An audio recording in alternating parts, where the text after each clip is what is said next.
This is Chuck Schaefer of HCM TV, and I am joined by Shafiq Lokhandwala, CEO of NuView Systems. Shafiq, thank you for joining me today. Thanks, Chuck. Thanks for having me. Shafiq, NuView is a recognized global system of record-driven HRMS, but also has other capabilities in talent management with recruiting, development, performance, and other areas. How do you describe NuView Systems, and what is it that makes NuView unique? So a core value proposition is really a global system of record. It's a value global system of record, an affordable global system of record. Just to allow global companies to manage all of their people information under a single umbrella. And along with that, we have a talent management suite that allows those companies to assess the capacity and the capability of the people that they have.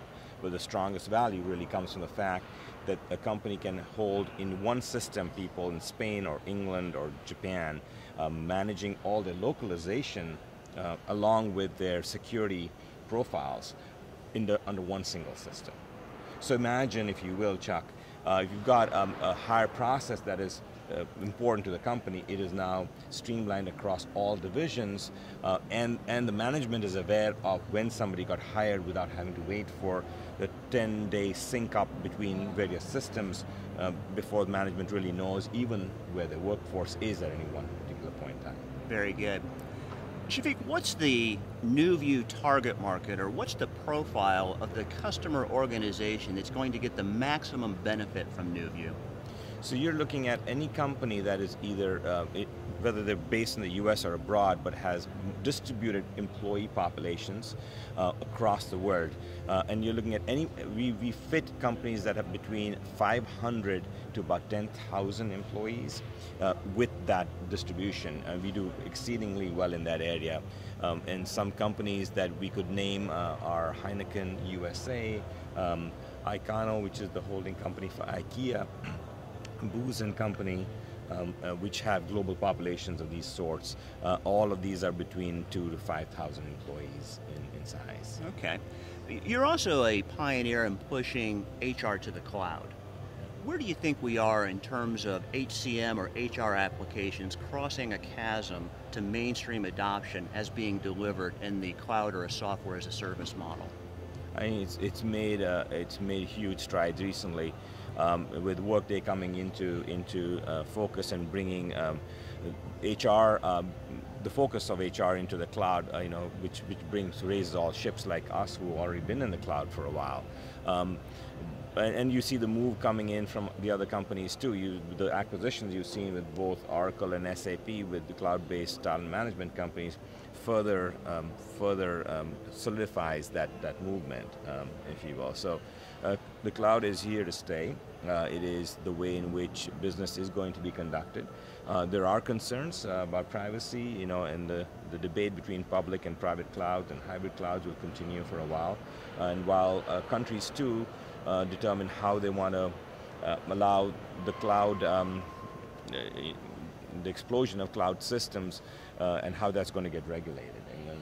And as you probably know, the countries have rules about where the systems get housed, right, and which country they remain in, and all of this is worthy of a lot of debate for the future and policies that will come as a result of them.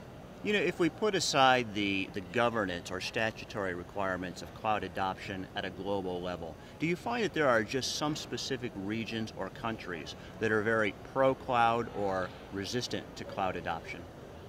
I think there's confusion about it. There's loss of data protection, which is critical to privacy concerns for employees. So to be able to balance the needs of privacy along with the national needs of various countries' specific outcomes connected to a corporation's need to manage globally.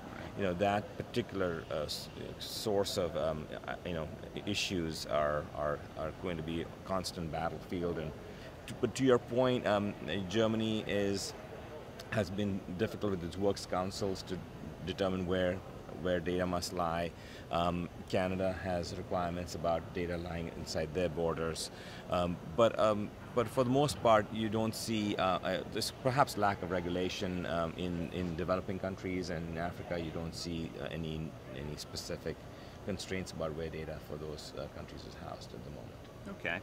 Let me ask you about another disruptive technology. How is social media impacting HR applications? So clearly on the talent acquisition front, social media is immense, it's huge, it's perhaps a game changer.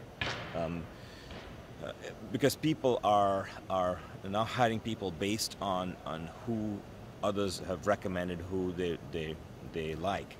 But on the overall HCM front, social interaction still sits within the boundaries of the organization, and there's still constraints about what is discoverable and not, and therefore its impact is somewhat lessened than it is in the talent acquisition area.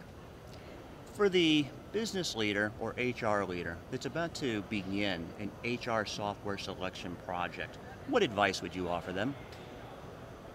That's a good question. Do your homework. Know what it is your business really needs. Understand how the transparency of your business goals translate down to teams and employees. Determine the culture of your organization, the breadth and scope of what it is you're trying to accomplish, and then go out and look for an appropriate solution. There are many solutions that will solve the problem. It is really the knowledge of finding a right partner for you that understands, one, your business, is committed to your outcomes, and understands you're working together. So communicating that to the vendor so that your goals are clear will help also the vendor determine whether they're a good fit. Mm-hmm. You know, for most credible vendors, they do not want to get into a relationship that they're not going to do well at. It's not good for the client, it's not good for the vendor. So the clearer that comes along, the better off it is. You know, we've seen a lot of influences and disruptive technologies impacting HR application software.